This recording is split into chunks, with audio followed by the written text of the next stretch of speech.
ভবানীপুরকে কেন্দ্র করে নতুন রাজনৈতিক বার্তা বিরোধী দলনেতা শুভেন্দু অধিকারী প্রকাশ করলেন তার প্রতিশ্রুতিপত্র, যেখানে 4 দফা পরিকল্পনাকে সামনে রেখে উন্নয়নের রূপরেখা তুলে ধরা হয়েছে।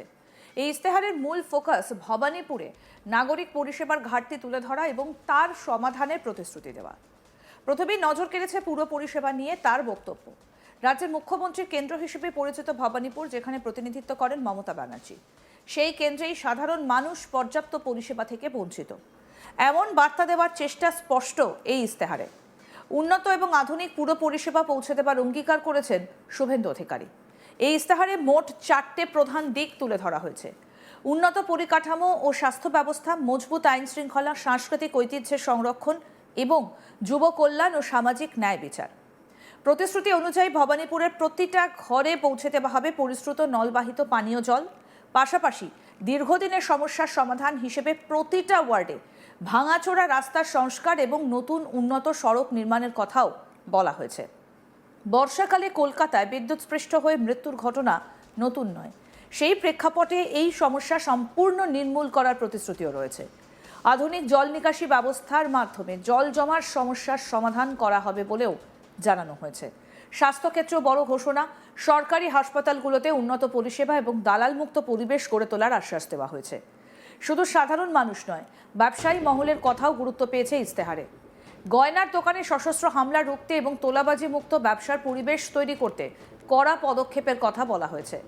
অবৈধ নির্মাণ, জোর করে সম্পত্তি দখল এবং জবরদখলকারীদের বিরুদ্ধে কঠোর ব্যবস্থা নেবার বার্তাও দেওয়া হয়েছে। পুলিশি ব্যবস্থাকে রাজনৈতিক প্রভাব মুক্ত রাখার প্রতিশ্রুতি বিশেষভাবে উল্লেখযোগ্য। নারী নিরাপত্তা নিয়েও বড় ঘোষণা, 100% সুরক্ষিত পরিবেশ নিশ্চিত করার কথা বলা হয়েছে। একই সঙ্গে রাতের পার্কিংয়ের নামে বেআইনি তোলাবাজি এবং তথাকথিত সিন্ডিকেট রাজ বন্ধ করার আশ্বাসও দেওয়া হয়েছে। সাংস্কৃতিক ক্ষেত্রেও রয়েছে একাধিক প্রতিশ্রুতি। আদি গঙ্গার সংস্কার করে ঘাটগুলোকে পুনরায় ব্যবহারযোগ্য এবং স্নানযোগ্য করে তোলার পরিকল্পনা রয়েছে। পাশাপাশি সুভাষচন্দ্র বোস এবং শ্যামাপ্রসাদ মুখার্জির বাড়িসহ এলাকার মঠ, মন্দির, গুরুদ্বারাকে রাজনীতির প্রভাবমুক্ত রাখার কথাও বলা হয়েছে। এছাড়াও কালীঘাটের কুমোর, মৃৎশিল্পী, পাটশিল্পীদের জন্য বিশেষ সরকারি সহায়তার প্রতিশ্রুতি দেওয়া হয়েছে। কর্মসংস্থান বাড়াতে সরকারি স্কুলগুলোতে স্কিল ডেভেলপমেন্ট কর্মসূচি চালুর কথাও ঘোষণা করা হয়েছে। সুতরাং সব মিলিয়ে আগামী প্রজন্মের জন্য সুস্থ, নিরাপদ এবং নেশামুক্ত সমাজ গড়ে তোলার বার্তা দিয়েছে এই ইস্তেহার। ভবানীপুরে এসে কেন্দ্রীয় স্বরাষ্ট্রমন্ত্রী অমিত শাহ কি বলেছেন, আসুন এবার শোনাই আপনাদের। महान पश्चिम बंगाल के अंदर अब परिवर्तन होना चाहिए। मोदी जी के नेतृत्व में यहां भारतीय जनता पार्टी की सरकार बननी चाहिए। पश्चिम बंगाल की बॉर्डर को सील कर पश्चिम बंगाल और देश भर से घुसपैठियों को चुन चुन कर देश के बाहर निकालना चाहिए और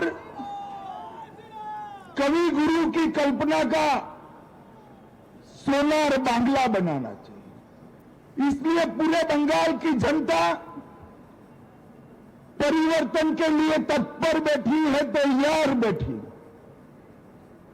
जहां जाते वहां कहते हैं 5 मई को भाजपा सरकार आने वाली है। मगर मैं आज भवानीपुर के मतदाता भाइयों बहनों को विनती करने आया हूं। पूरा बंगाल ममता बनर्जी को विदाई करने के लिए तैयार है, मगर भवानीपुर वालों, पूरे बंगाल में परिवर्तन करने आपके हाथ में है।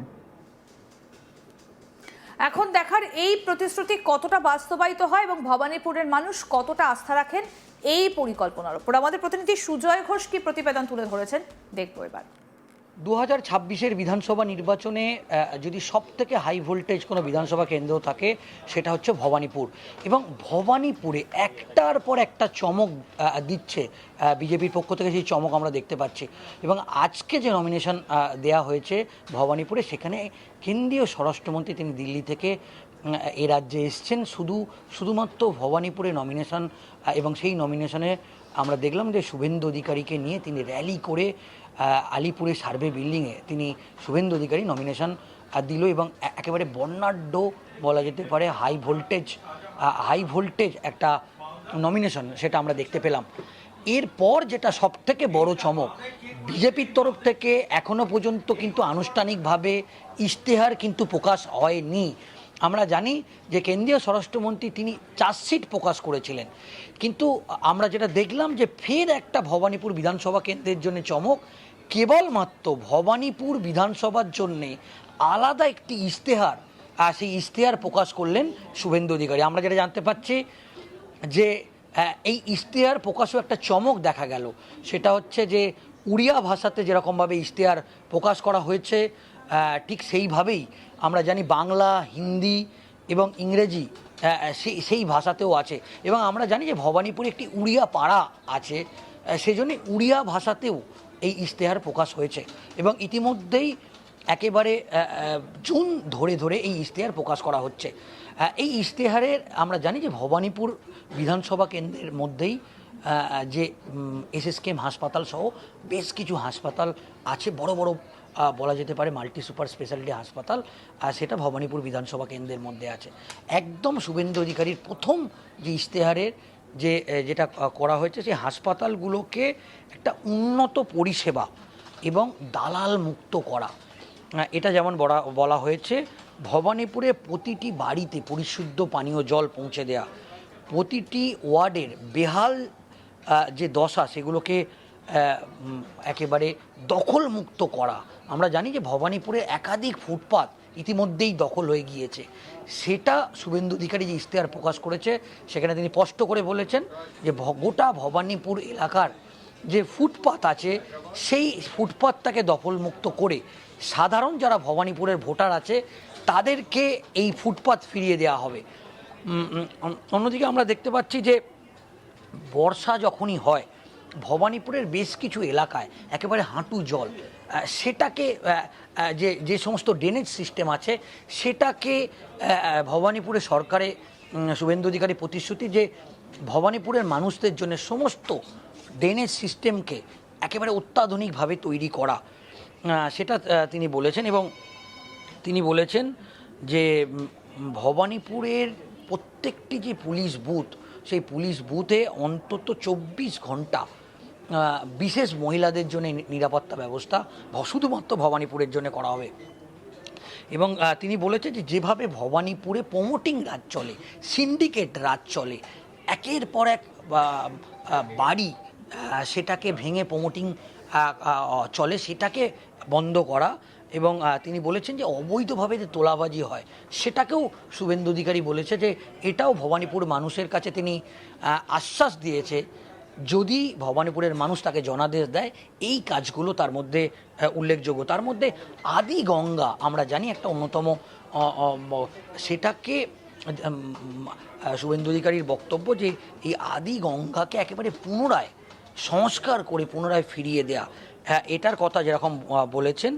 নেতাজি সুভাষচন্দ্রের বাড়ি আছে, শ্যামাপ্রসাদ মুখার্জির বাড়ি আছে ভবানীপুরের মধ্যে, যে সমস্ত পুরনো মন্দিরগুলো আছে সেগুলোকে একেবারে রাজনীতিমুক্ত করা এবং সেগুলোকে নতুন করে সংস্কার করা, এই একাধিক কাজ যে ইশতেহার এবং একমাত্র ভবানীপুরের জন্য সেই ইশতেহার তৈরি করা হয়েছে। এবং সেই ইশতেহার যে প্রতিশ্রুতি তিনি দিচ্ছেন 26-এর বিধানসভা নির্বাচনের 3 মাসের মধ্যে এই সমস্ত প্রতিশ্রুতি তিনি পূরণ করবে বলে শুভেন্দু অধিকারীর পক্ষ থেকে জানানো হয়েছে। আরও আপডেট পেতে দেখতে থাকুন আজ তাক বাংলা, সাবস্ক্রাইব করুন, নোটিফিকেশন পেতে বেল বাটন অপশন প্রেস করুন।